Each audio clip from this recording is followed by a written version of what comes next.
Oh, hello, world. Welcome to Comic Book News. It's me, your old pal, Dan Shaheen.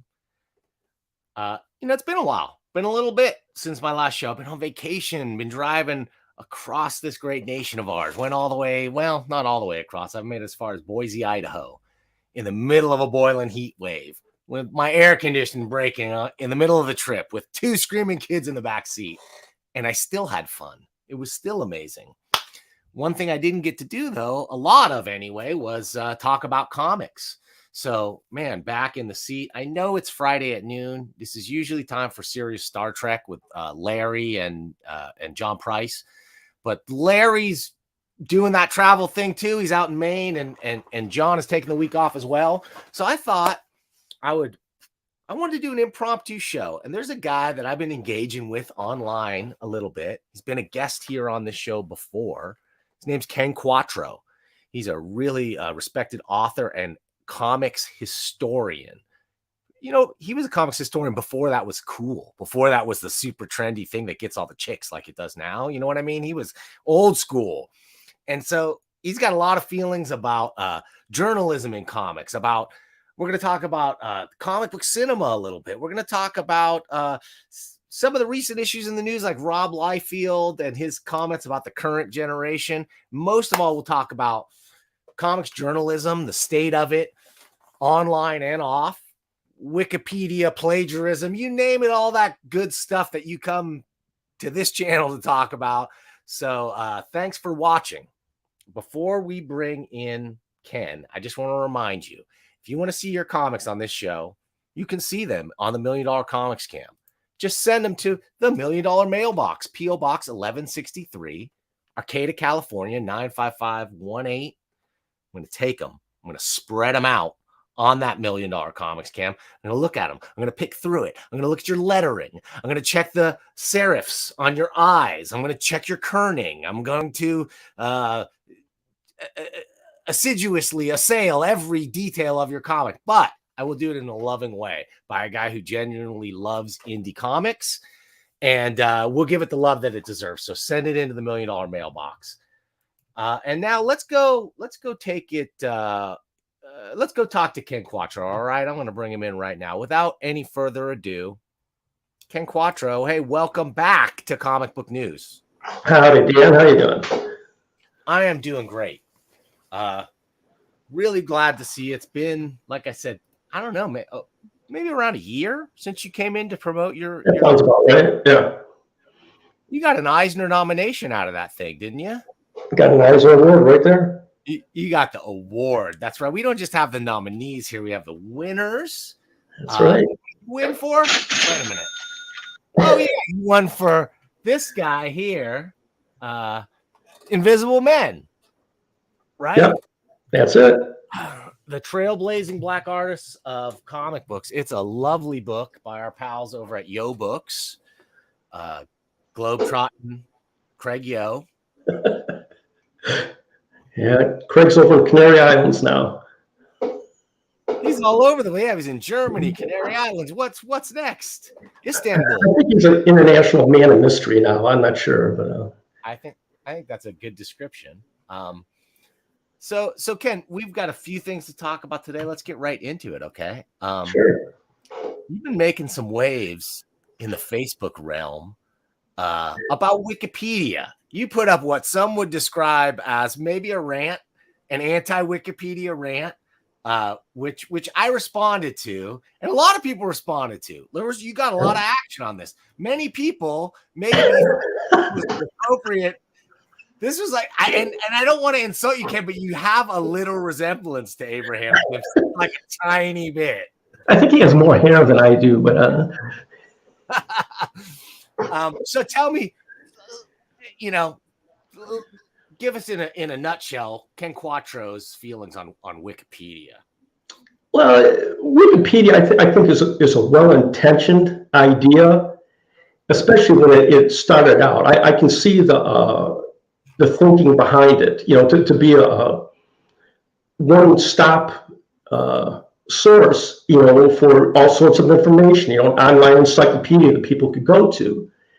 And the concept of being built by the mass of people sounds great. But the problem with that is that you're dependent upon unknown people, anonymous sources, constructing a resource which is supposed to be factual. At least in my opinion, it should be. And what's happened over time is that Wikipedia is constructed so you can't tell the truth from the untruth, the misinformation from the information.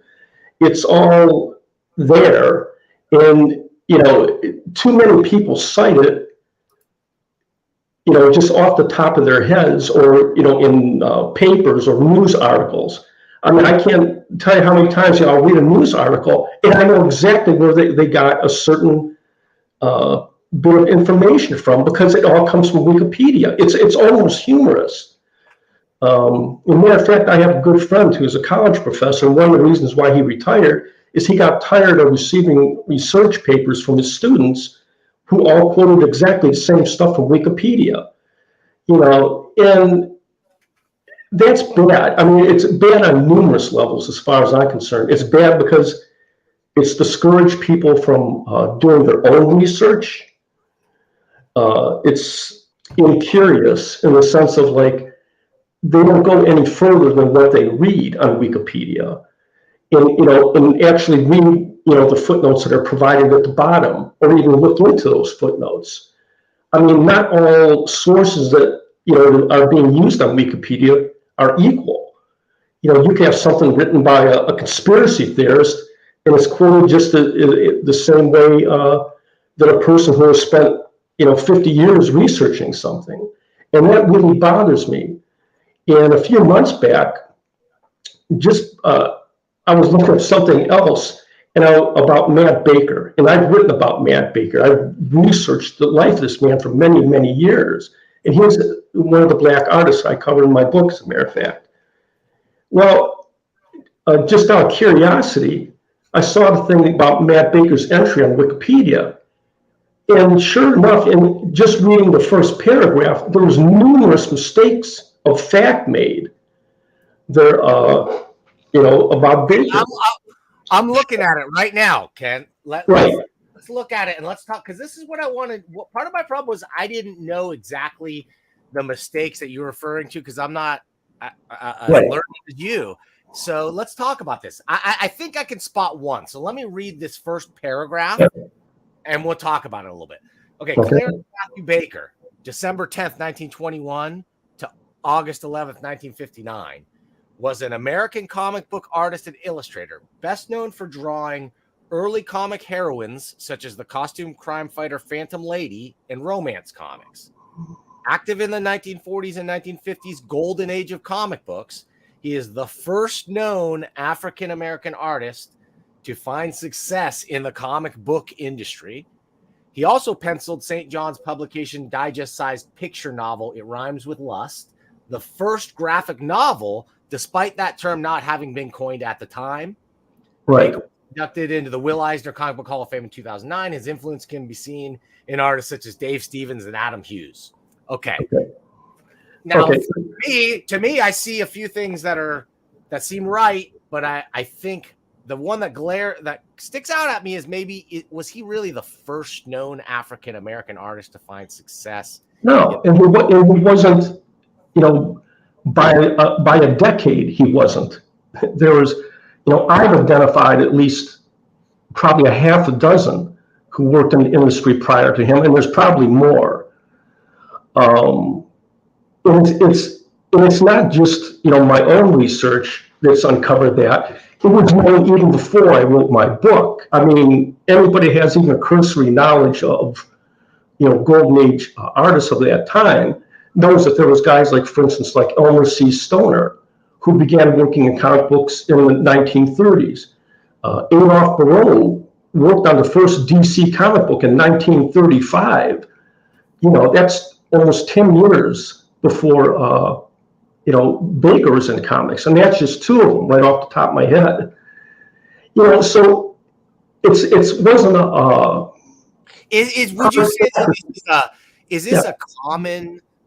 a common like misnomer amongst folks? Oh, sure. I mean, if you type Matt Baker's name in Google search, you'll find numerous references to him being the first Black comic book artist to work in comic books. And it mainly comes from this, this source right here. Now, on the grand scheme of things, is it a big deal? Not really. But as far as comics history is concerned, it's a fairly significant error. I mean, that's cited though. This fact is cited here, actually by somebody you brought up, I think, Jim Amash. Well, I even helped Jim with the book too. I mean, I'm one of Jim's acknowledgments. I've known Jim for 20 some years. Great guy, great historian. But even then, that book was written well over 10 years ago, and even more stuff has come out over time. So the fact is, Dan, is that nobody's bothered to update this. Nobody's bothered to correct this, because anytime you say somebody or something is the first of something, you better have a pretty solid source for that, right? And the same thing with the graphic novel thing.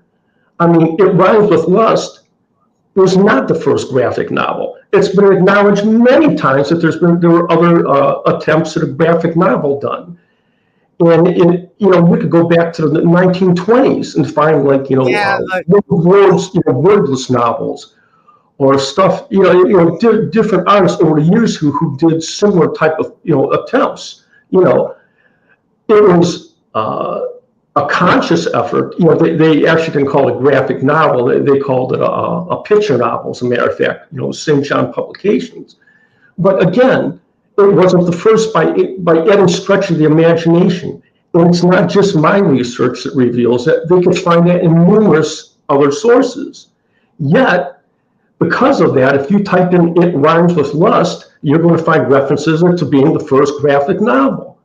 And that's ludicrous. I mean, it's stuff like that, personally, as a comics, historian, it drives me crazy. And I find numerous mistakes like that throughout Wikipedia. And Wikipedia is such a prevalent source. I mean, if you do a Google search on a lot of things, the first thing that pops up is the Wikipedia entry. Often. On many subjects, almost anything, you're looking up. And like I said, I started going through different people, comics history people. I typed in E.C. Stoner, for instance. Same sort of mistakes were made.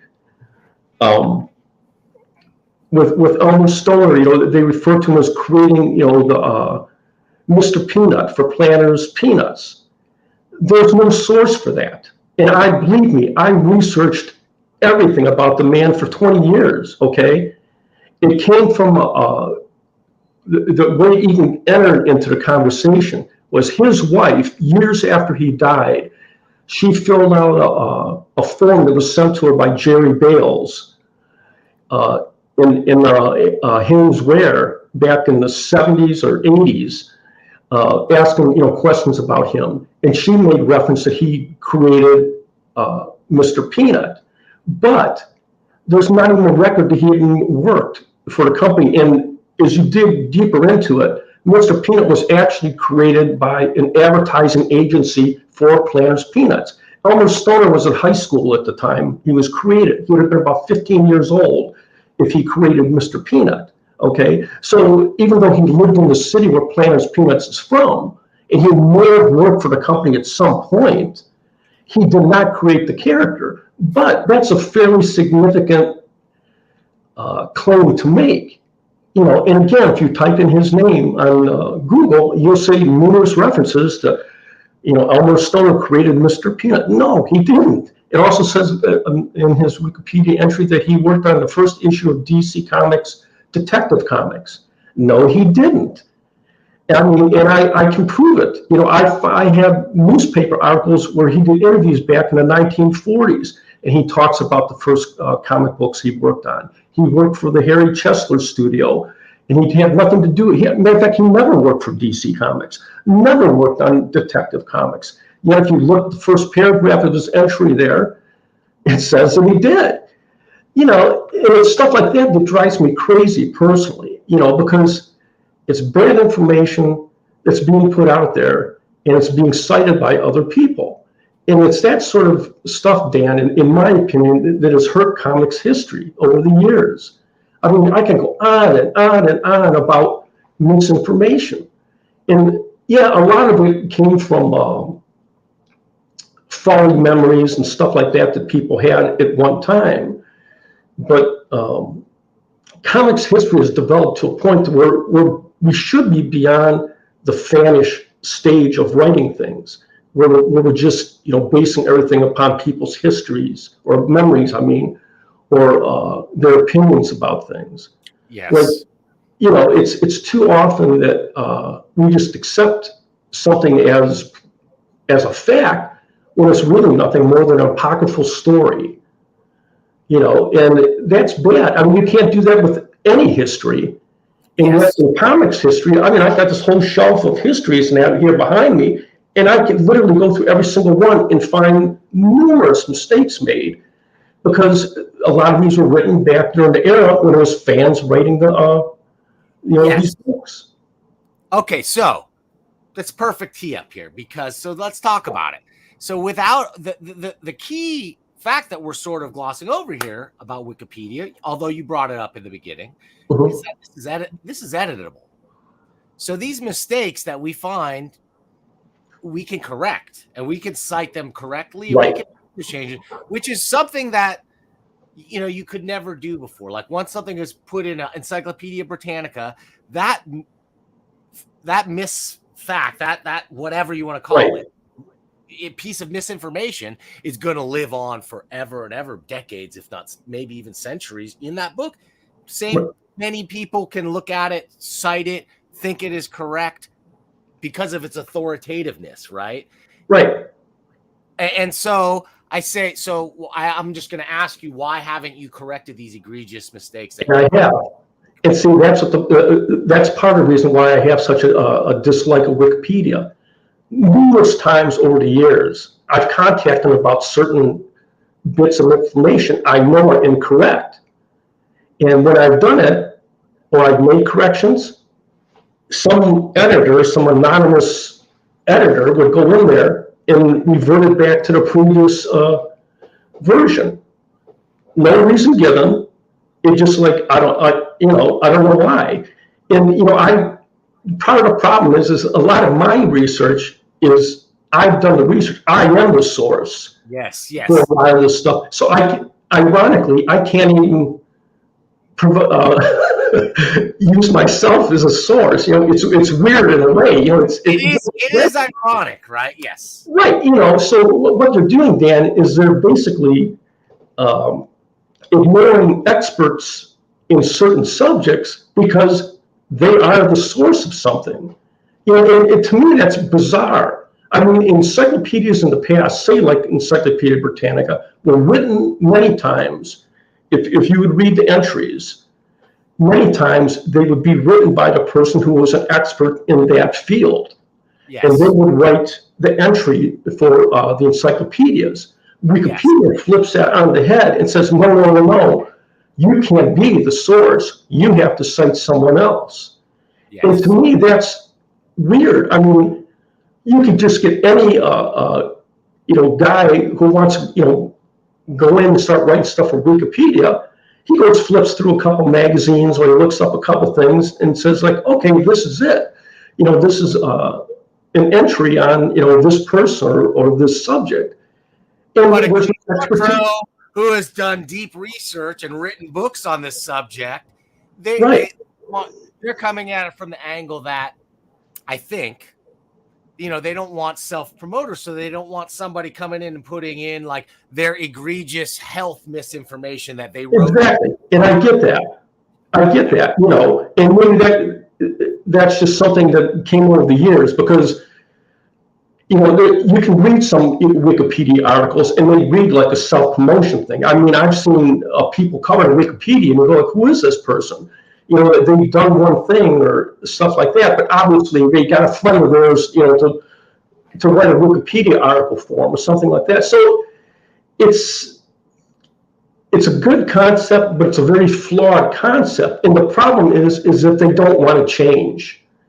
And maybe it's too far, it's gone on too long and developed too much to change. I think part of it comes from the roots, though, of where, the Wikipedia project as it began was really what you said. It was experts writing articles on things they were deeply researching. It was taking a lot of time, but it was happening. But the speed could not even, once they opened it up to people being able to edit things, we're talking about factors of 1,000 times more content. Right. That was able to be produced that way and be accessible, etc. So I think there's absolutely trade-offs. Like one of the problems I have is that I guess the first person to write an article about something on Wikipedia essentially then kind of owns and gets to sort of curate that page, and they can be a gatekeeper in that sense. Right. But like I said, you don't know who's writing that page. I mean, before we went live here now, we're talking about there was this one guy in the past, and I can't think of his name right offhand. He was using, some made up screen name, but he was infamous he wrote a ton of the early comics history entries about artists and writers and things like that. And he would lift stuff from articles and books and things that had been written without citations and stuff like that. And this is something I discussed with Roy Thomas at the time because he was furious for exactly the same reason. Because there was a lot of things that Roy had written that the guy literally taken it right out of Alter Ego or one of Roy's books. And he would take a paragraph and put it on there, and it was an entry under his name. So that whole thing really bothered me. And plagiarism. Into the plagiarism thing there too. So it's a Wild West kind of entry. I mean, just look at it this way, Dan. It's like walking into a room of 100 people and saying like, okay, each one of you write something, for a Wikipedia entry. It's about the same amount of thought goes into it. I mean, you get 100 people writing about 100 different subjects, and you don't know how expert they are on them. It's just, you see what I'm saying? I think there's a critical difference. The critical difference is between it being 100 people and it being potentially billions of people, right? Exactly, right. And that makes it even more. Sorry, my computer's dying here. I have to plug it in. Oh, okay. No problem. Yeah, no, I think that there's trade-offs in all these scenarios. Right. Like I said, Dan, I'm all in favor of hive knowledge. People because an awful lot of information is exchanged through the internet. I believe an awful lot through the internet just by cross comparing notes with other people or meeting people online and stuff like that. So I'm not going to knock that part of it. There is an awful lot of accumulated knowledge, to be accessed.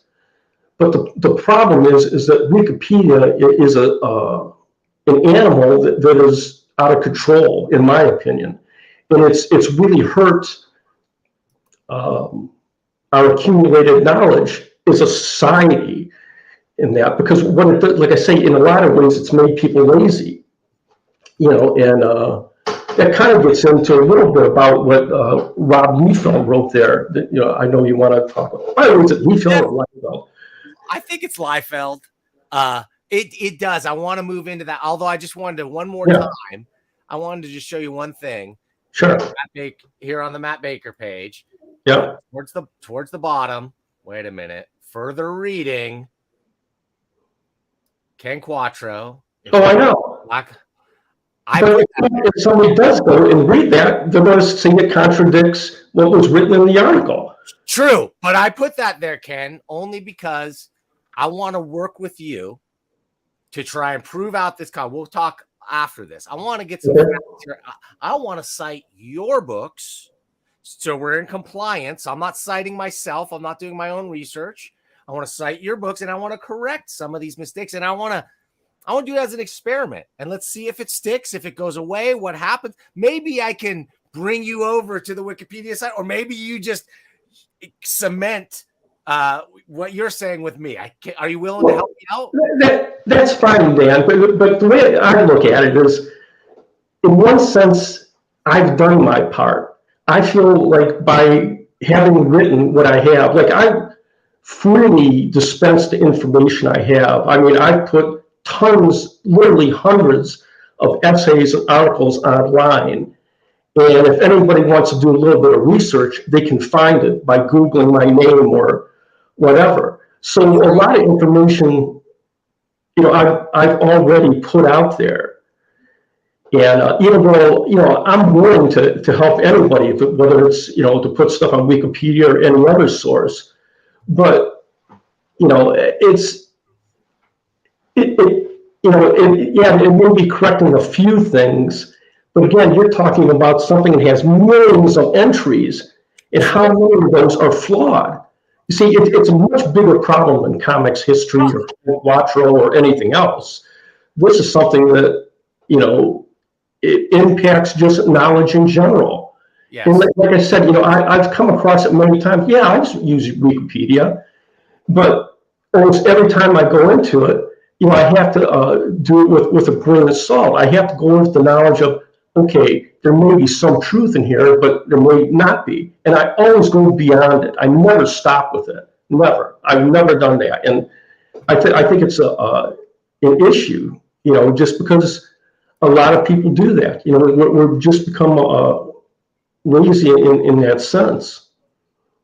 Yeah. Okay. I think there is what you've identified as a problem of the scale of what Wikipedia is, which is simultaneously its greatest strength and its greatest weakness. Right. I think that.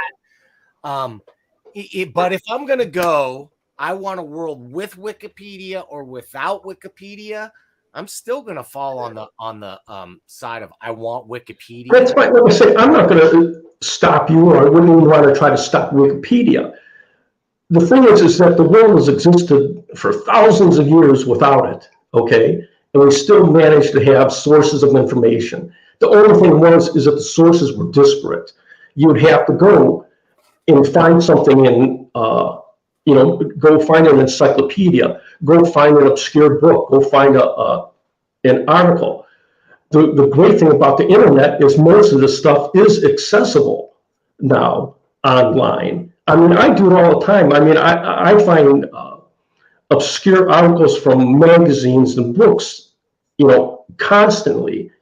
Yes, sometimes it costs me money doing it, but a lot of times it's not. That's why libraries exist. That's why they have these huge archives. And to become dependent upon one source is bad, because it's almost an Library of Alexandria situation, though. Like when that thing went, how much knowledge did we lose and no, that's true. Regained. Yeah, I always think back to, I don't know if you ever saw the movie Rollerball that was made back in the 70s with James Caan and all that. Yeah, rest in peace. Yes, I love that movie. Anyways, there's one scene in there where this guy was a historian, and all the knowledge of the world is contained on computers. Now, this was done back in the 70s. Yeah. And he's having a conversation, and they happen to have lost the entire 13th century, all the knowledge of the 13th century. And he says, well, that's not a big problem. He says, there's only a few corrupt popes during that time. We didn't really lose much. But it's kind of like that. What I'm saying is we're dependent upon one source, for everything, when there's a vast availability of knowledge out there. People just have to put the effort in to find it. And there's nothing wrong with that. That makes us smarter people. That makes us more well-rounded people. As a tangent, you're the perfect guy to bring this tangent up. I've thought about this a lot, about technology, recording technology, especially for written material, comics, books, and whatever. It's like online and digital versions of books are not a superior medium than paper books. I think they are just an alternate one with a lot of trade-offs. That my argument would be that this is the superior technology. I mean, if you count for readability, ability to share without digital rights management, without using electricity, without anything else, the fact that, you know, how many things came out in the CD-ROM format in the 90s? Like Art Spiegelman put out all that great house material in CD-ROM format that you cannot even access anymore. Right. So I think there's a lot of these trade-offs. I think we're going to come to terms with that fact that, ironically, if you think about what is going to be the format that will last beyond humanity, say there was an extinction level event on Earth, what would remain of human culture? Well, it's going to be the stuff engraved in stone and metal tablets, right? Exactly. It's the tangible things. It's the things that people can touch and stuff like that. And you know, that's the yin and the yang of you know, technology and stuff like that. I mean, the availability and access that's provided by the internet is also its, like you say, its greatest weakness. Yeah, because you know, one electromagnetic pulse could wipe out everything. You know, you just don't know. And it's sad in a way. I mean, I think about that all the time, again, as a historian, because a lot of the stuff I do is based upon correspondence that people wrote back and forth back in the day, which was wonderful. I mean, you know, there's entire archives of people, you know, writers and artists, you know, writing letters, and, you know, you can get into their innermost thoughts and stuff like that. And you can go through these letters and you learn so much from them. Yet now everything's done through text and email. You can erase that. It can all be gone. I mean, we see it all the time. You know, people are constantly erasing things from the past. So what are we losing as far as our future knowledge? You see what I'm saying? It can all disappear. Not to mention what those medias make us lose in terms of, like, you know, go back and look at the letters of a Mark Twain or a whoever. Even your general, like, soldier from the Civil War writing home, and it's like florid prose, handwritten and beautifully, and like really well thought out kind of correspondence. And now it's like BRB, you know, like we got nothing going on. Right. I was just recently, I just received a whole packet of copies of letters that my parents had written back and forth. My sisters had these letters all these years, but both my parents have been gone for years. And my dad was, you know, a Marine of World War II and stuff like that. And my parents wrote hundreds of letters to each other over that time. And it was such an amazing and touching thing for me to read these things, because for one, I could hear their voices in their words, but here they were expressing, you know, thoughts that, as a kid, I never would have heard them, you know, talking this way to each other. You know, the very emotional, loving things. I mean, my dad didn't know what was going to happen to him. He was getting ready to go on Iwo Jima and stuff like that.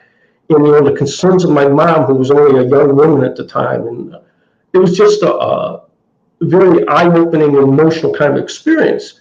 Yet today, like I said, wouldn't you have just a few emails back and forth, or a few texts and stuff? And, you know, it's just that we've lost something there. Okay, you're right. Speaking of these kids today, let's jump right into the Rob Liefeld topic, if we will. I'm going to just bring this up. Did you have a chance to look at this article? I did. I read it this morning, yeah. Okay, I'm just going to quote Rob here. The co-creator of Deadpool, Cable, and X-Force, now at the grand old age of 54, has something to say about the youth of today. This is from Rich Johnston at Bleeding Cool. So I can do my citations. That's for you, Ken. I'm citing. Thank you. Okay, so Rob says in his Facebook posting, the next gen, gotta be honest, had to cut ties with a number of new talent this past spring and summer. Several of these, the work will never see the light of day. I'm having it redone. The connective tissue is the age. These are individuals who are of an age between millennial and Gen Z. The talent I let go are terrible with directions. They love to argue and have zero accountability. No matter how polite I share, and I write every exchange as if it would be shared in public, the reactions are a style and manner that I haven't encountered before. I go out of my way to give benefit of the doubt, spoon feed the info and directions, but the snap and deflection is unlike anything I've encountered in 36 years. I've had a great track record, breaking all manner of talents over 3 decades, but man, this is a whole new era, and I'm learning I don't have the patience for the petulant behavior. Add to the fact that I pay top rates. I'm going to question that, Rob. I'm not looking for bargains. Makes me wonder what will become of the industry over the next decade. I've been really fortunate to work with so many great talents over the course of my career, but this is a whole new era that has a different standard of the dread entitlement. Okay, so to me, this sounds like every screed against these kids today that I've ever heard. And Right. I saw someone post something going back to like Aristotle, where he's talking about this new generation today, you know, with their fancy scrolls. Right. What's your take on it? Well, you're right. And this has been going on forever. I'm sure that Adam and Eve weren't too happy about Cain and Abel, how they got along. It's just, it's easy to make a generality about a group of people. And the problem with that is generalities lead to stereotyping. Stereotyping leads to prejudice, and et cetera, et cetera. It never works out well.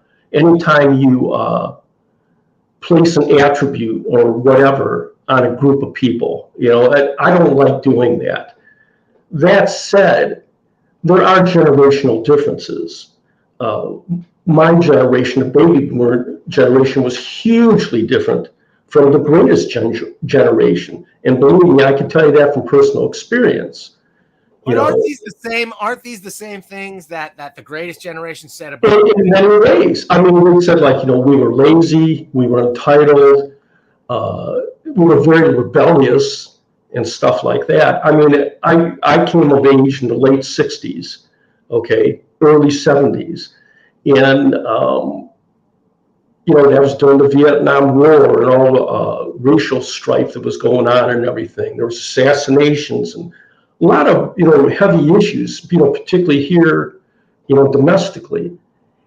And I was very, what's the word I want to use? Adversarial in my beliefs, compared to my father, who was an ex-Marine. He came from a very tough background. His parents were Italian immigrants.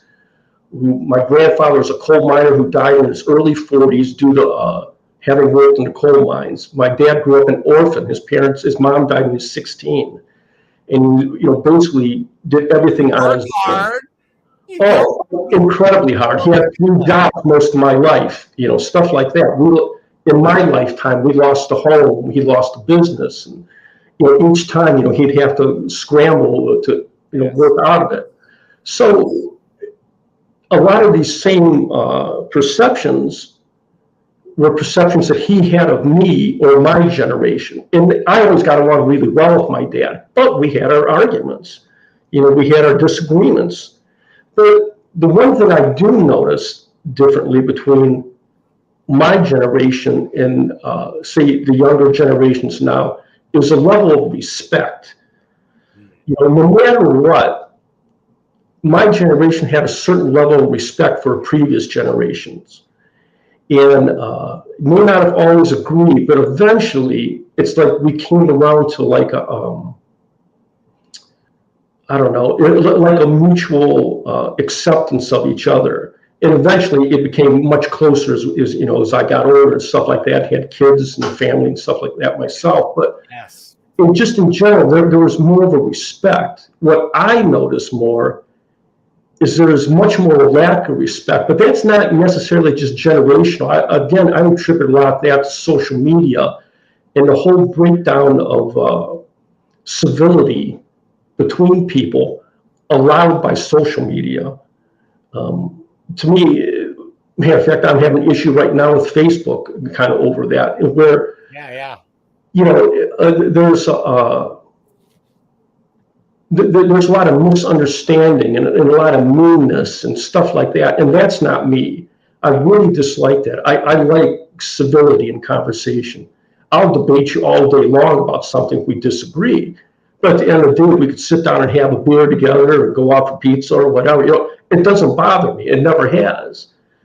But too many people nowadays take things way too seriously, and by doing that, they're inflammatory, and there's a lot of disrespect on both ways. It comes from the younger people, and the older people have the disrespect of the younger generation. The difference is, though, is that older people aren't used to it, because that's not the way it was in the past. There was always an inbred understanding that you respected, the older generation, whether or not you agreed with them. And that's something I do notice different. As far as like Rob's issues with people he's worked with, I can't argue against his experience because I don't know what it is. I don't know who he's tried to employ. I don't know how much he pays. I don't know, what sort of experiences he's had with these people. But it's hard to apply that across the board. I know a lot of young people who work. At the same time, I also see the other side. There's a lot of jobs that young people don't necessarily want to do anymore. I mean, I'm having some work done at my house right now, these contractors, and each one of the contractors has exactly the same issues. They can't find anybody who wants to work with them. All these guys are like in their 40s and 50s. And, they'll hire a young person who works a day or two and says, like, screw this, I'm out of here. I don't want to do this hard work anymore. That is something I think is different. I think that there's a couple things going on here. One of them is, I think, in the digital age, in this realm where you got a thing in your hand that can pretty much answer almost any question you can imagine, there's a gap, a larger gap than ever between knowledge and wisdom. Mm-hmm. Right? And it's that these kids think now we've got it dialed in. What do I need to read anything when I can just ask my phone? Right. So there's a disconnect between how much they think they know and how little they've actually experienced in life. I think that's part of it. Right. But the bigger part, in my opinion, is a broader societal change that's going on. And when you point to people not wanting to do certain jobs anymore, and I think especially in the creative fields, like Rob here's talking about, we've never been in an area where the barriers to entry for a creative have been at where they are, where you literally, if you want to be a comic book artist back in the day, it was like you got to shop to Marvel, DC, or maybe Charlton if you're lucky or whatever. There weren't many opportunities. And now that's completely flipped. And individuals look at guys like they go, Rob had to work for Marvel and then ultimately rebelled against them, right? So why should I work for him? Why can't I just be the rebel and do that thing myself? Right. If anybody benefited from that, it was him. I mean, of all people to complain about this, it's kind of ironic in a way, because he was like the poster boy for a guy with a limited amount of talent exceeding way beyond his abilities.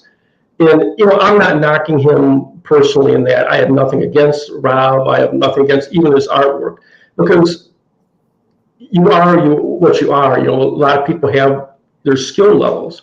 I know personally, I trained to be a comic book artist most of my young life. And during the mid 70s, I made a couple, I would take for instance, portfolio to a comic convention. And Brody Teakston was one of the guys who looked at my portfolio here in Detroit. And immediately he says, like, you're really talented. And he gave me Neil Adams' personal phone number and address. He said, because he was working for Neil at the time. And he said, you got to go to New York, let him know that I recommended you. And that's when they had the Krusty Bunkers and all those guys, Yeah. And, but see, I didn't have the option to do that. I was going through a divorce at the time. I ended up raising my son by myself, so I never followed through on it. But it was a very, very difficult thing to do. It wasn't just like, oh, I can just draw some comics online or go print, some comics on my own and see what happens. It was almost like an apprenticeship you were going to have to go through before you even have a slim chance of making it. And then if you did, you weren't going to get paid much. I mean, one of the main reasons why I didn't go into working in comics was I ended up raising my son by myself for 12 years, from a toddler up till 12 years old. And it would have been highly irresponsible of me to try to be a comic book artist at the time, making $25 a page or whatever, Right. When I ended up working for FedEx. Okay. Well, at FedEx, I was paid really well. I had great benefits. I ended up getting a pension, and it set me up for the rest of my life. Whereas on one hand, it was the sacrifice of the personal satisfaction I would have gotten of working as a comic book artist. On the other hand, here I am at almost 70 years old, and my house is paid off. I have a really nice, decent retirement here. Whereas I know guys who became artists at the same time I was trying to get in, who are barely making it now. They don't have health insurance. They don't have any sort of pension. And some of these are well-known people. I mean, you'd be shocked at some of the well-known artists that you know, but they're actual. Oh, no. Well, you might know, but I'm saying people in general would be surprised. Yeah, right. Well-known artists, you think like, oh, they're wealthy. No, they're not. I mean, they're barely making it, especially in retirement, because that was a trade-off. And that's the worst is when they sold all their original artwork for a pittance. Right, and they lost it. I mean, that's part of the reason I used to collect original art. I mean, if you can see behind me, I have like a Bernie Wrightson piece from Swamp Thing up there and stuff like that. Wow. I've always tried to make sure that I wasn't buying art that the artist had no control over. I always try to buy from the artist or from a dealer who bought from the artist or something like that. Yeah. Because I know what it's like to sell part of yourself. And that's what these guys were. They basically had this stuff stolen from them, in the sense of like, back then when they were doing it, they didn't understand that there was going to be a huge market for it.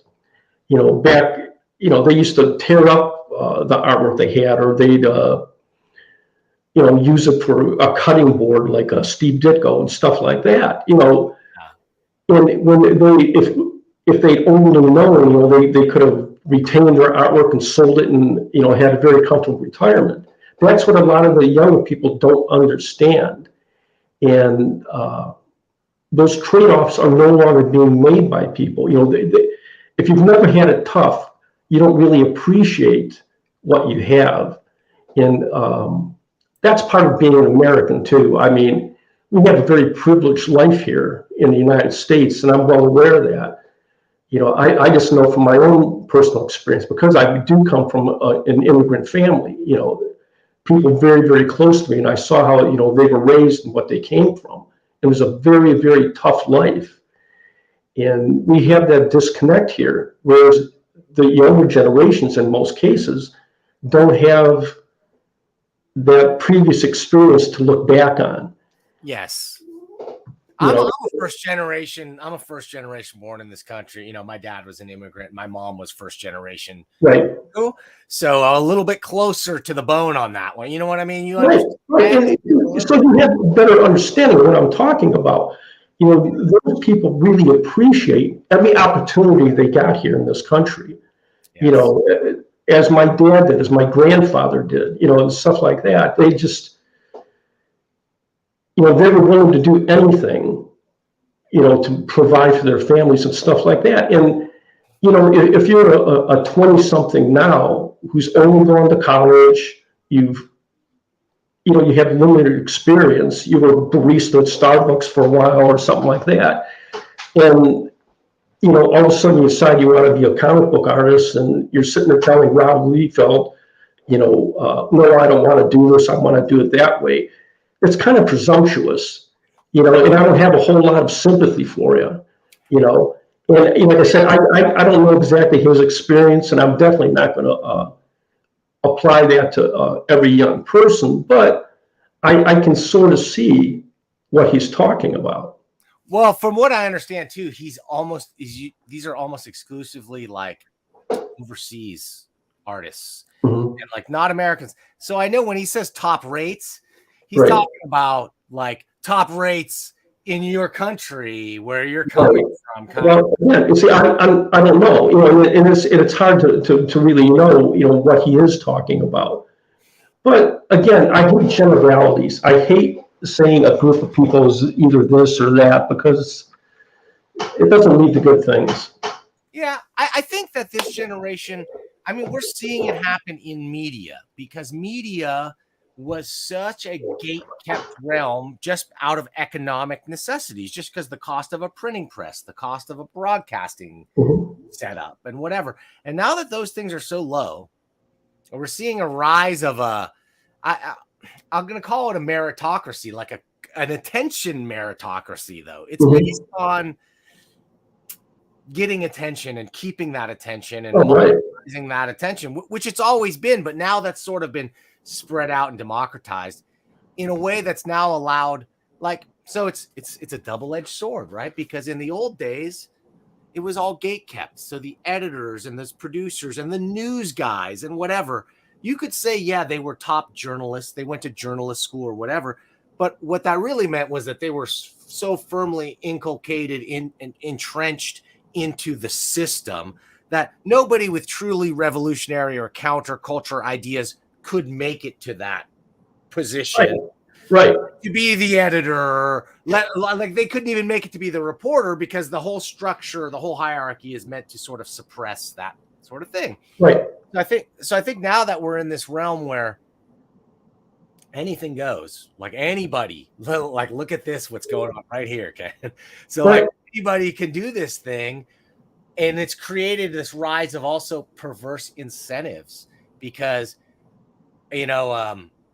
controversy gets attention, and that's worth a lot. And controversy and anger and uh, uh, vilification, and I'm gonna say this is the last topic we'll talk, I think, because you brought this up just the other day, which was the end of what you think possibly the end of the road for the superhero movie genre. Mhm. A lot of people have been talking about. I saw this just on the internet just today. A bunch of younger people too saying the same thing. We've had a 20-year run. I mean, if you think about the 50s to the 70s and the rise and fall of the Western, you could But say maybe the same thing is going to happen.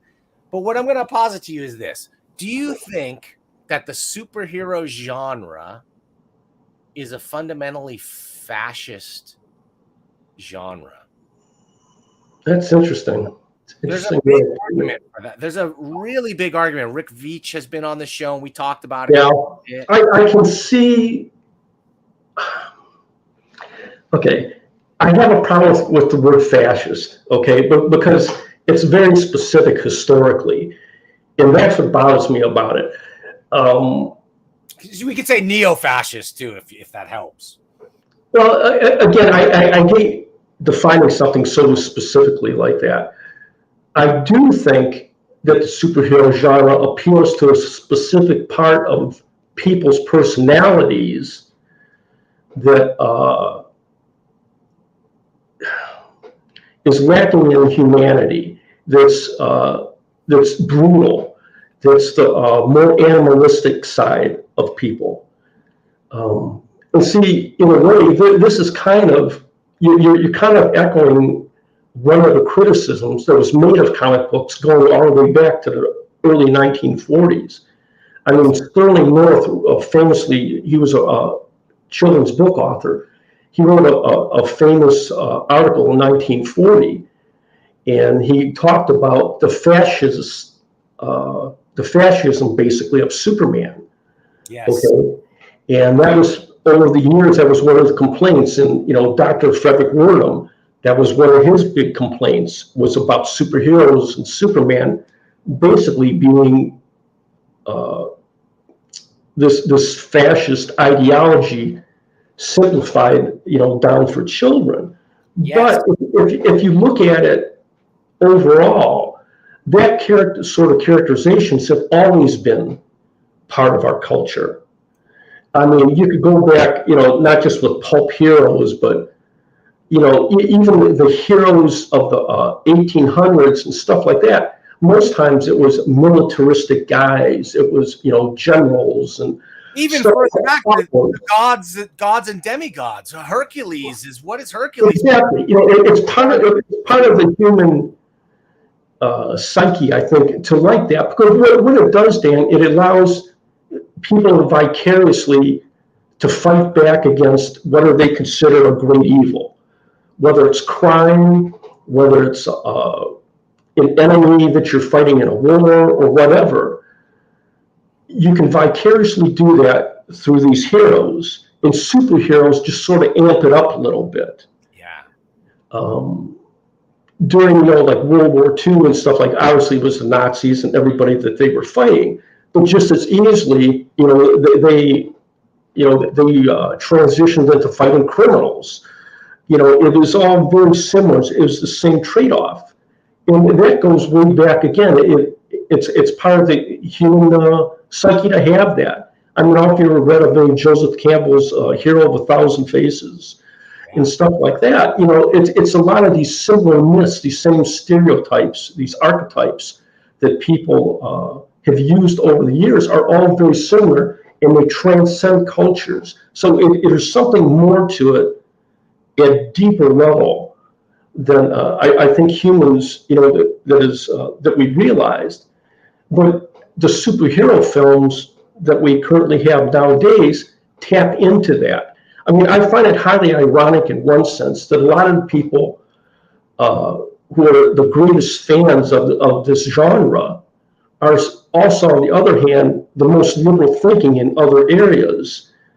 And it's almost like an inverse kind of thought. It kind of want to say, like, how could you do that? I mean, if you're so liberal in your social thinking, how could you also believe that Batman beating the crap out of a bunch of people is okay? Because here's this vigilante just taking the law into his own hands and beating up people or whoever. I mean, you see what I'm saying?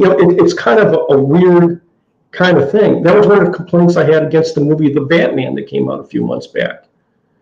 It was, to me, that was so far removed from the iconic personality of the character, the comic book character, because basically it was, Dirty Harry in a Batman costume in a lot of ways.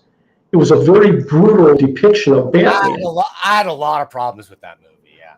I mean, there were so many gaping plot holes and stuff. I don't want to get into it. That was my biggest problem with it. I mean, it was so silly almost. The depiction of Batman and the way he engaged with the criminal. I think they were trying to draw a point and try and show the fascism and brutality of the character that he sort of rethinks at the end of the movie when he decides to start saving people rather than just.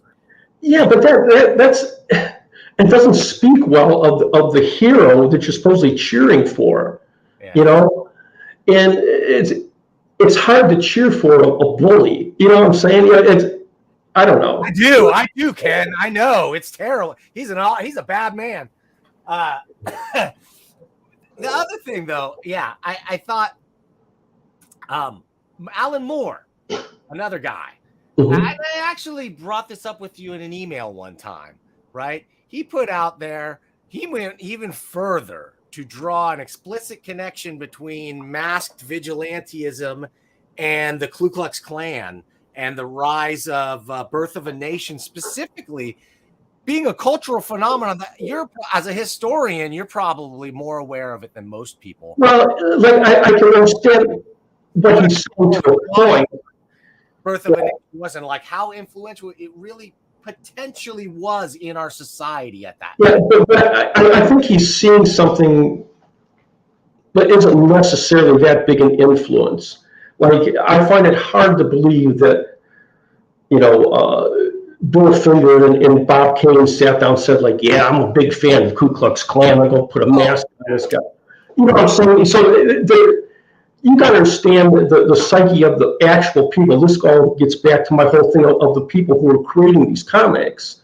But I mean, that's almost the point, though, right? Though that they weren't consciously doing it. It was sort of like this societal thing that was like influencing them. It was their zeitgeist to create masked, above the law, rich white guys a lot of times, right? Who had a superior morality and were above humans, superhuman in some way, or like, you know, or just rich. It's an interesting, especially when you know the roots of a Siegel and Schuster and whatever. It's very interesting that they would channel that sort of. But see, I would find it hard to believe that they would look to Birth of a Nation or the Ku Klux Klan, because you can understand, Dan, these guys were in most cases young Jewish kids and that who came from tough backgrounds, who probably suffered prejudice quite a bit during their childhood and stuff like that. And like I said, people live vicariously through their heroes. And by being a masked hero, that allows you to put on this costume and do stuff that you can't do in normal life. Right. And I think that's more where it comes from. It's like, this is your chance to go beat up the bully. Yeah, you can't do it in your regular street clothes because you'll get in trouble and you'll go to jail and stuff like that. But if you put on a costume with ears and a cape and stuff like that, you can go beat up these guys and get away with it. You know what I'm saying? So it may be coming from the same part of the human psyche where the idea of, hiding behind a mask and you get to do stuff you wouldn't in normal life. The Ku Klux Klan guy was doing it, to prevent getting in trouble, from the law, in the same way that Batman is trying to prevent getting in trouble, but their intentions are totally different. And, and that's a danger in drawing too close an analogy to stuff like that. I mean, to me, that's more of Alan Moore speaking of his own personal ideology and beliefs and stuff, and he's applying it, to this here. I mean, I've heard other people say that too, and I've had that same disagreement with them. Like I said, I understand where they're coming from, but I don't think it really, in actuality, had much influence. Although I will only say this, that just being part of a oppressed minority, and this is an unpopular statement to make, doesn't mean you can't be racist against other oppressed groups. Of course not. Like very common, like even like a Will Eisner would be a perfect example. We talked about him before the show a little bit. His portrayal of Ebony in The Spirit, for instance, while a noble character, still circulated in the same tropes that were common in the zeitgeist. Exactly. This is sort of where I get to the point that, like, I don't think Siegel and Schuster were pro-fascist. No. Explicitly in any way. But I also think that being part of a group that's downtrodden, that has stuff that you view as unjust, like society foisting something as unjust on you, it inculcates that feeling of like, okay, we need to do something, whatever it is, legal or not, like the ends justify the means. And I feel like that's the case in and I don't want to single out Jews for that. I want to talk about Arabs as well, religious groups and other things that use those that divide against each other, using those things that it's just in the air. And when I think about what was happening in the 30s, the 20s and the 30s in America that gave rise to Superman and Batman and those other things, I feel like a lot of it came from perceived injustice, societal. You totally nailed it right there. See, I'm going to apply it to my own history too. Like I said, my father came from this Italian immigrant family who came over to the United States. They couldn't speak English, and they ended up in West Virginia, of all places, in a coal mine in West Virginia. Yeah.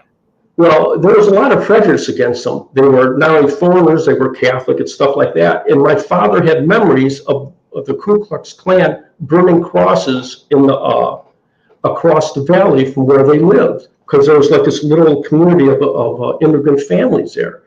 So there was direct prejudice against them. And that is part of the reason why the mafia took hold here in the United States.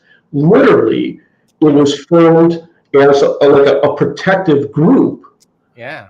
Say, we got to protect ourselves. It came out of the big cities like New York and stuff like that. But that's originally what they did. If you see the movie The Godfather, there's a great depiction of that.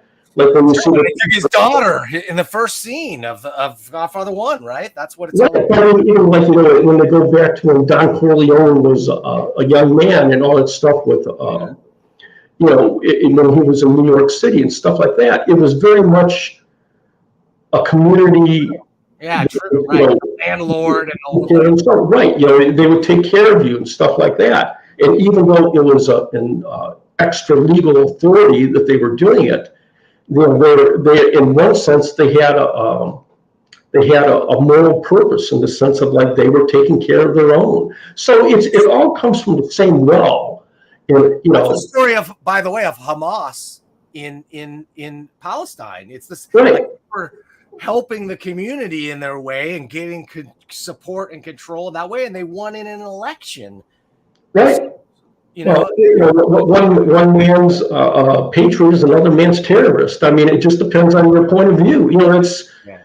You can apply that over and over. I'm sure that in England in the late 1700s, they look at the Americans over here as a bunch of rabble-rousing terrorists. Absolutely.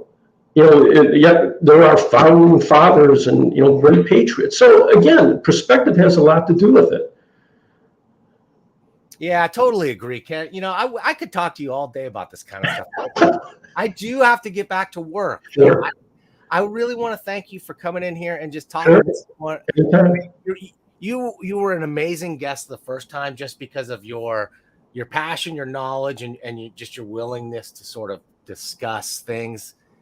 Like you said, let's disagree. We can disagree about Wikipedia, but I think we can agree that these kids today are just no good, right? Oh, gee, thanks, Dan. Yeah, just having carry another albatross around my neck, Okay, folks, I want you to go and go get Invisible Men, okay, by Ken Quattro. Check it out. It opened my eyes. Like, I was not familiar with any of these guys, but especially Matt Baker. Like, it really opened my eyes to what, not just like he's not a great black comic artist. He's just a great comic artist. Exactly. Period. Amazing. And the fact that he overcame what he overcame and did what he did is just like the cherry on the sundae of his amazing talent. And I would say this, Ken, I still want to work with you to let me get one fact. Like, let's change that Matt Baker fact. I want you to just help me. Let's get one sentence in there that says, like, while he's often thought of as the first successful. I would just take the word first out totally. I mean, that's a loaded word and very specific word. They just say he was an early African-American artist who worked in Golden Age comics. I mean, it's basically a change of almost one word.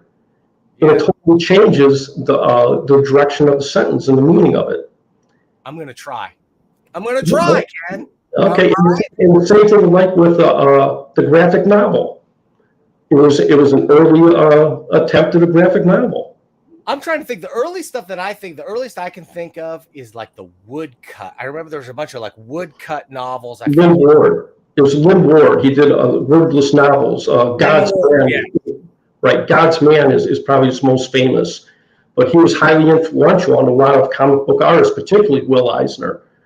And had a lot to do with storytelling without the use of words.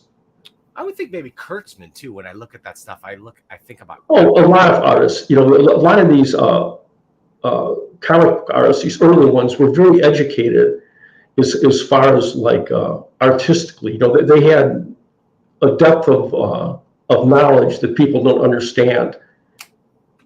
You know what? Last topic. It fits right in with these kids today and all this stuff. And I don't even know if this is true. Part of me is conflicted because I see a very high level of skill out there in particular case. You look at a J.H. Williams or I don't know. There's other folks that are contemporary artists that are, you look at the craft and you say they clearly learned from the past and it's as high a level of craft as ever. But it seems to me that the general level of craft in comics, like, it went down. Like, when you start at Little Nemo, I mean, comic strips in the newspaper especially, it's just like a race straight to Dilbert at the bottom. What? And I know the sizes and the economics play. No, it's not that so much, Dan, is, again, this all gets back to the amount of work you want to put into it. These early artists, were trained classically many times, or they came from different backgrounds. Like you mentioned Winston McKay, he was an architect, that was his training. And you could see that in his artwork, the detail and the buildings and everything else.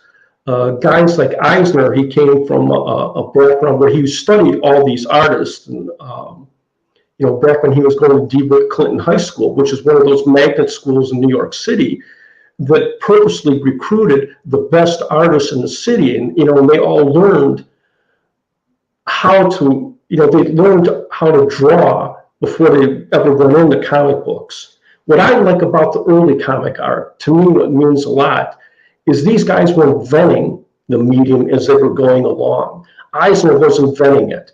Jack Kirby was inventing it. Whoever, each one of these guys added a little bit. Eisner more than most, but they were inventing the language of the medium. What's happened over succeeding generations, though, is you get people copying artists, comic book artists, which is copying another comic book artist, which is copying another, and so there's dilution of knowledge. Again, it gets back to the experience thing.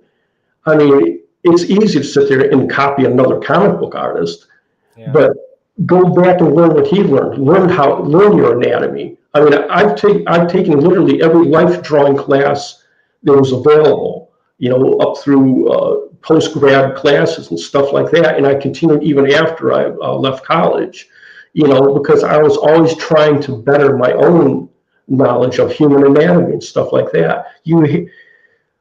To really understand what you're doing, you should have that background, at least to attain the level that those guys in the past had. I guess, if I look at it, I go, the guys you said, I go Eisner, Kirby, and then I start thinking about Neil Adams. And then the most recent guy to make such a shocking, like, huge impact, like, to really change it, but also was a guy who was looking outside of the current comics medium and bringing stuff in from Japanese comics and crime comics and everything. It's going to be Frank Miller.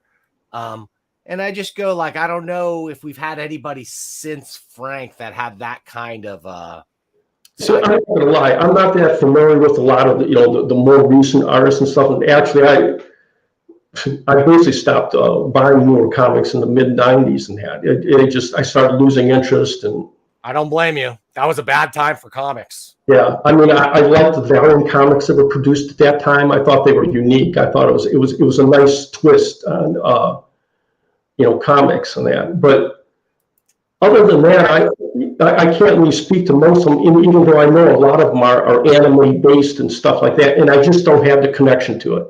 So I don't want to comment on it negatively because they come from a different angle than what I was used to. Again, I always look at these older artists, and I'm just amazed at looking at a Bernie Krigstein or guys like that, and you go like, my God, look at the thought process, their construction of pages and stuff like that. And it's easy to sit down and just draw a muscle-bound superhero in spandex, okay? But to tell a story like an Alex Toth or something like that, yes, that's where you reach another level of talent. You reach another realm of ability and stuff like that. And like I say, I don't personally see it nowadays, but I'm not going to say that it doesn't exist. I think there's a couple of folks out there that have a shot at it, but I think what I really think is going to happen, Ken, is we're in a the warm-up phase, because now we're finally, and it took a really long time. We're in the place where there are comics out there for every age group. Oh, yeah. From the youngest to the young adults, all the way up into adults only and literature comics and art. Like, we finally got it. And so now there's going to be the first time somebody can be born reading comics, read comics their whole life, progress, have many different types to choose from, whether they're manga influenced, superhero influenced, European influenced, etc. That I just think we're in for that person who's going to finally synthesize those things into the next. Well, it's funny you say that, because about 15, 20 years ago, I was in a seminar with Scott McCloud, and we kind of had a discussion about that. And I refer to those as boutique comics, in the sense of like they're small market comics intended for specific audiences and specific readerships. And you can almost tailor your reading, based upon, your interest. Like, if you specifically want to read a comic about specific religion or specific whatever, you can develop your reading based upon that. Whereas in the past, we had 2 or 3 companies, and you got what you got. It was what it was. And from a creator's point of view, I can't think of a better time to live than you do right now. It's just that it's not as it's not intended for as big an audience as they were in the past, and that works to the detriment of the industry in a sense, because as time goes on, it'll be harder and harder to develop franchises and stuff like that would appeal to people, say, like through movies. I mean, like, you can have a graphic novel that's successful, but is it enough to sustain an audience going forward? You see what I'm saying? Or a career, yeah, unless it's exactly, and it's hard to play. Yeah, you're going to spend 2 years of your life on this thing that's going to make you $25,000 and never another penny maybe after that. Exactly. Right. Or say, like, even for like licensing purposes, like for movies. I mean, for every Walking Dead franchise, there's probably 1,000 other graphic novels that didn't develop anywhere beyond that, So we got it, because we're almost to the age, we're there almost now, like at the same level. You'll be able to make movies the way you can make comics now. Like, we're almost there. Like, the distribution is already worked out, and the tools and the means of production are now, they've never been cheaper. It's never been more realistic. Like, I could go shoot my own science fiction movie with 3D and the whole thing. Like, I got the tools sitting right in front of me.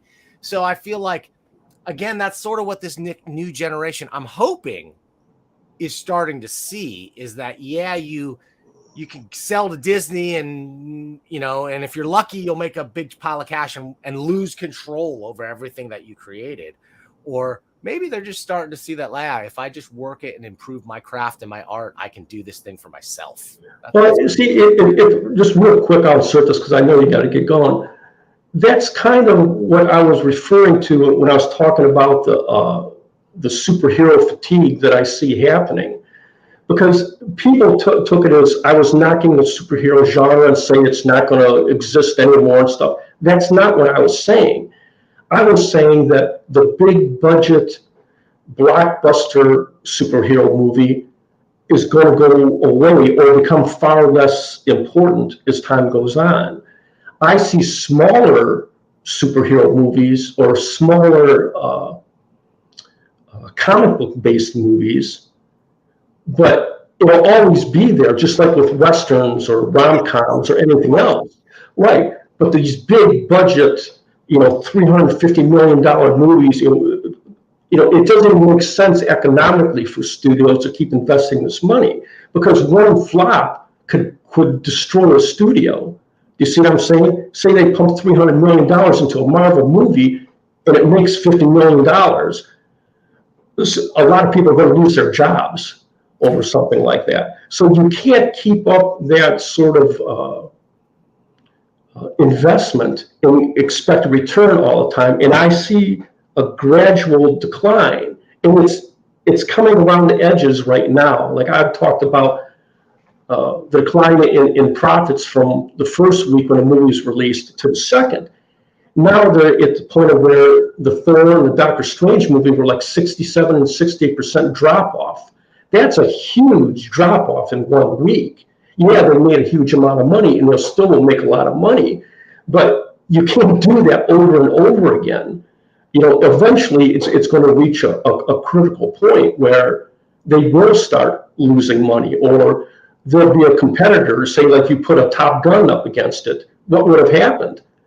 Top Gun has made over $1.5 billion at this point, far more than any Marvel movie this year. You see what I'm saying? So there's other things out there, to entertain people.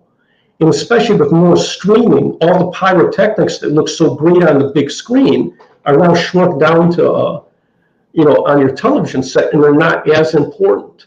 So I think going forward, I see smaller movies, but possibly better ones, because they'll be hopefully more character driven and more plot driven, more thoughtful. At least that's what I hope for.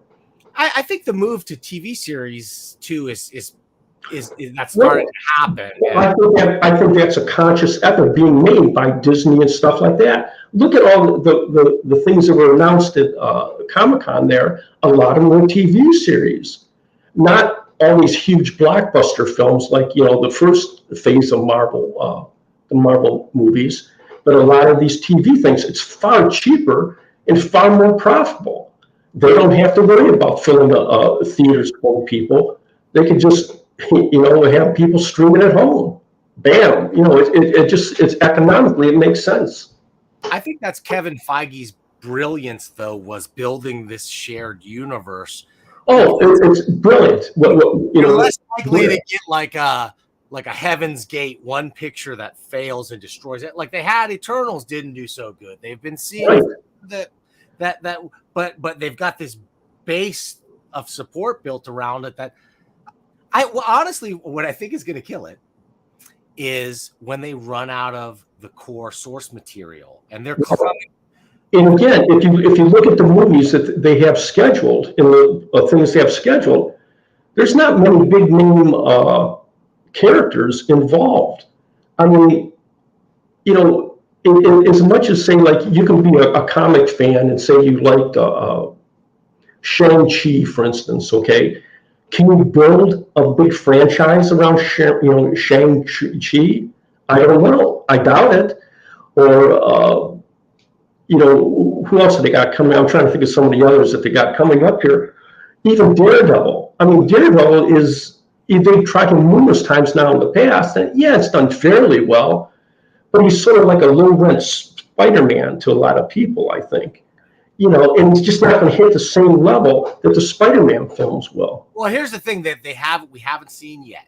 It's funny, with all this 20 years now of Marvel movies, we still haven't really seen the true Marvel universe, because we haven't seen the X-Men and the Avengers and the Fantastic Four. Like, can you believe it's taken this long still? Well, see, that's something I wrote about a couple weeks ago. I wrote about it. I think that they're missing the boat on some of these characters. I think one of the things that they should do is have a totally separate universe set in the 1960s. Fantastic Four works perfectly in the early 1960s. Oh, it has to be. It's the best then, yeah. Right. I mean, it opens up all these plot possibilities and everything else, and you could slow move it so there's not 1,000 different superheroes at the time. Let them be the only superheroes for a movie or two. Absolutely. It's their hope for a reboot. What's that?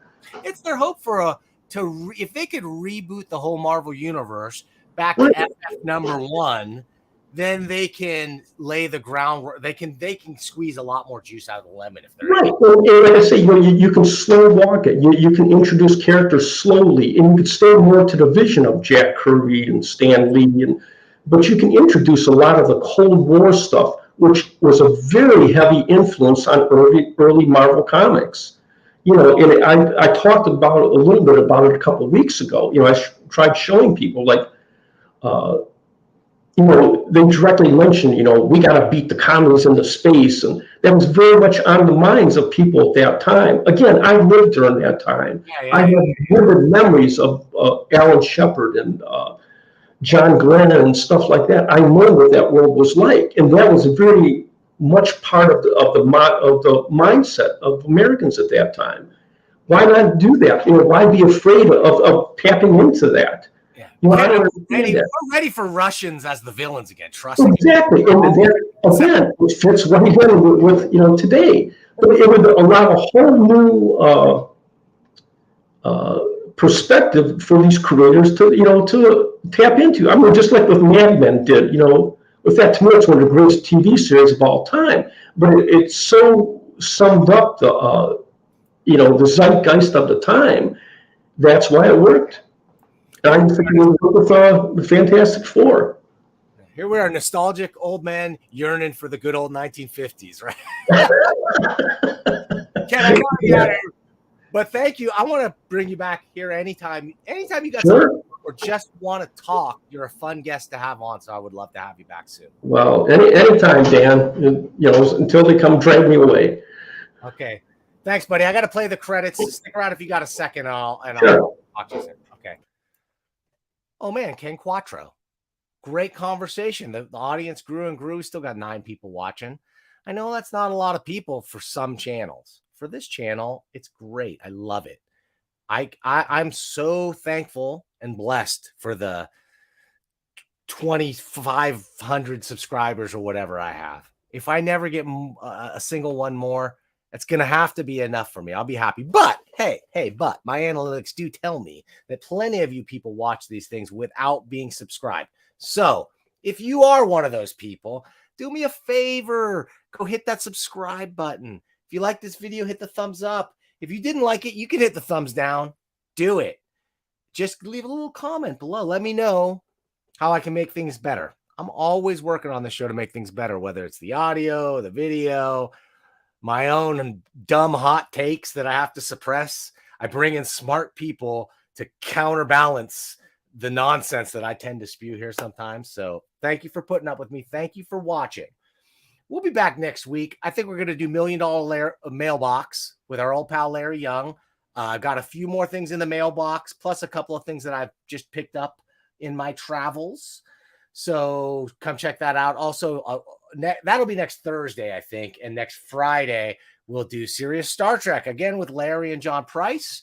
We'll talk about the state of the world of science fiction and beyond. I hope that you tune in, and I hope that you tune in back here again. When? Next time.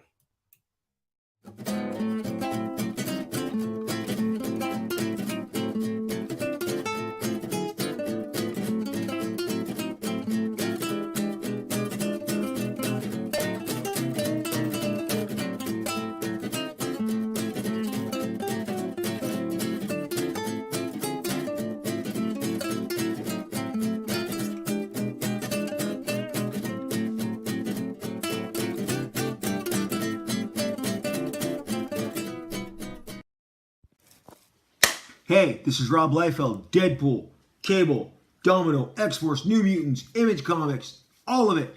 What is up? Coming to you live here from my beautiful home office to tell you all that there is a YouTube show that you absolutely have to check out. The Comic Book News. Comic Book News with Dan Shaheen. Dan Shaheen. He's got your comic book news for you. The latest, the greatest, the bestest of the restest with Dan Shaheen on the Comic Book News. Go to YouTube, search Comic Book News. There's probably going to be a link with this. Hit that. Check it out. You love comics. I love comics. I love nothing more than to hear news about comics and upcoming comics. And Dan's your man. He's got your news. Comic Book News. Dan Shaheen. Check it out. Rob Liefeld out.